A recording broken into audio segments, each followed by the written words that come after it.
నాగర్ కర్నూల్ జిల్లాలోని వనపర్తిలో విషాదం చోటు చేసుకుంది.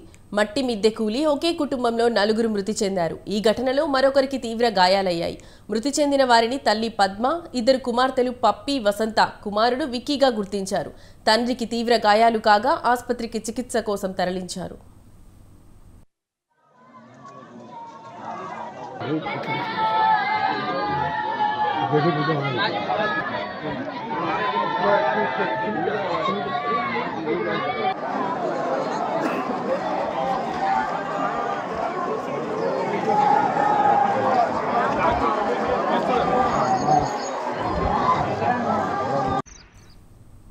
భాస్కర్ ఆటో నడుపుకుంటూ జీవనం సాగిస్తున్నాడు. రోజులాగే రాత్రి భోజనం చేసి అందరూ నిద్రించారు.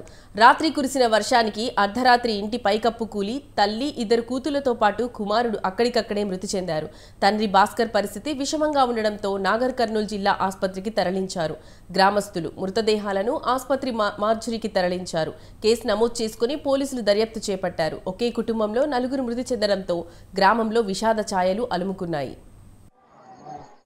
గ్రామం నందు ఒక ఇన్సిడెంట్ జరగడం జరిగింది. గ్రామం నందు గిడుగు బాలస్వామి, గిడుగు బాలాబాయ్ 2 అన్నదమ్ములు. వీళ్ళిద్దరు కూడా ఒక సౌడు మిద్దె ఉంటుంది, పురాతనమైన ఇల్లు.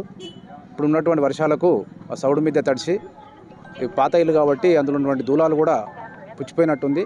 గత రాత్రి గిడుగు బాలస్వామి యొక్క కొడుకు గిడుగు భాస్కర్ అతను తన భార్య పిల్లలతోటి రూమ్లో పడుకున్నప్పుడు రాత్రి 2 గంటల సమయంలో వర్షాన్ని తడిచినటువంటి సౌడు మిద్దె వాళ్ళ మీద కూలడం జరిగింది. అందులో గిడుగు భాస్కర్ యొక్క భార్య మరియు 3 పిల్లలు అందులోనే చనిపోవడం జరిగింది. భాస్కర్ మాత్రం గాయాలై ప్రస్తుతం హాస్పిటల్లో చికిత్స పొందుతూ ఉన్నాడు. ఈ సౌడు మిద్దె చాలా రోజు డిలాపిటేట్ కండిషన్లో ఉండడం వల్ల వాళ్ళు దాన్ని నోటీస్ చేయకపోవడం వల్ల రాత్రి ఇన్సిడెంట్ జరగడం జరిగింది.